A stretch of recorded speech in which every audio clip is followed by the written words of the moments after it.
As the sun dipped below the horizon, the city of New Haven transformed into a kaleidoscope of colors and sounds. Neon lights illuminated the towering skyscrapers, while the hum of traffic and chatter of pedestrians filled the air. Amidst the bustling streets, a lone figure stood out, a man with piercing green eyes and jet black hair. Clad in a long, black coat with intricate silver embroidery, he was known only as Kael, a sorcerer rumored to possess powers beyond the understanding of mortal men. Kael stood at the edge of the rooftop, gazing out over the cityscape as the wind whipped his hair into a frenzy. His thoughts were interrupted by the sound of footsteps behind him. He turned to see a young messenger, no more than 20 years old, holding out a letter with a wax seal bearing the emblem of a snake coiled around a staff. Kael's eyes narrowed as he took the letter, his fingers tracing the symbol etched into the wax. The messenger bowed and disappeared into the night, leaving Kael to ponder the mysterious message. The letter was addressed to Kael, but there was no indication of who had sent it or why. The words within were cryptic, speaking of a great injustice that threatened to destroy the balance of power in New Haven. A young woman, a brilliant scientist named Dr. Alara Vex, had been kidnapped by a powerful organization known only as the Order of the Red Hand. They sought to exploit her knowledge for their own nefarious purposes, and it was up to Kael to stop them. Kael's initial reaction was to ignore the letter. He had no allegiance to Dr. Vex or her work, and the Order of the Red Hand was a foe he had long avoided. But something about the words resonated within him. Perhaps it was the mention of injustice, or the knowledge that he possessed the power to make a difference.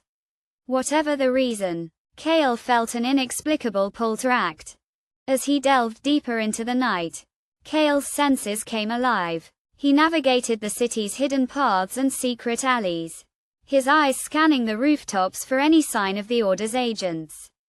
The air was thick with the smell of smoke and ozone, and the distant hum of magic echoed through the streets.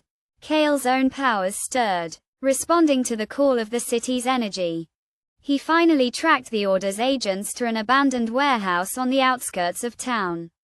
Kael's heart pounded in his chest as he approached the entrance, his fingers weaving intricate patterns in the air.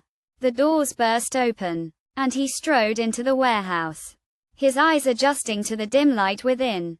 Dr. Vex was held captive in a cage of dark energy, her eyes pleading for help as the Order's leader.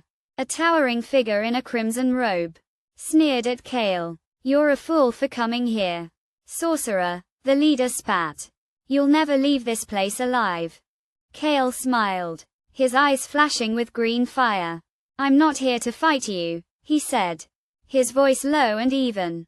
"I'm here to take Dr. Vex and leave. You can either let us go, or face the consequences." The leader sneered, but Kael could see the flicker of doubt in his eyes. He knew that Kael was a sorcerer of great power, and that his magic was not to be underestimated. With a wave of his hand, Kael dispelled the dark energy cage, freeing Dr. Vex. As they turned to leave, the leader shouted, "You'll pay for this, Kael. The Order will not be defeated so easily." Quote. Kael turned back, his eyes locked on the leader. "I'm not afraid of you," he said, his voice dripping with venom.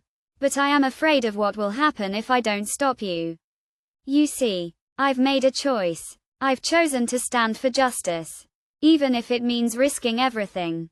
With Dr. Vex by his side, Kael strode out of the warehouse, into the bright lights of the city. As they walked, Dr. Vex turned to him, her eyes shining with gratitude. "Thank you, Kael," she said. "I owe you my life." Kael smiled, his eyes glinting with amusement. "You don't owe me anything, Dr. Vex," he said. "But I think we can help each other. You see, I've been looking for a way to break a curse that's been placed upon me. A curse that limits my powers and binds me to the will of the Order. I think you might be the key to breaking it." Dr. Vex's eyes widened in surprise, but she nodded, a determined look on her face. "I'll help you, Kael," she said. "Together, We can achieve great things. As they walked off into the night, Kael felt a sense of hope that he had not felt in years. He knew that the road ahead would be fraught with danger. But with Dr. Vex by his side, he felt a sense of purpose that he had been lacking. Together, they would bring justice to the city. And Kael would finally be free from the curse that had haunted him for so long.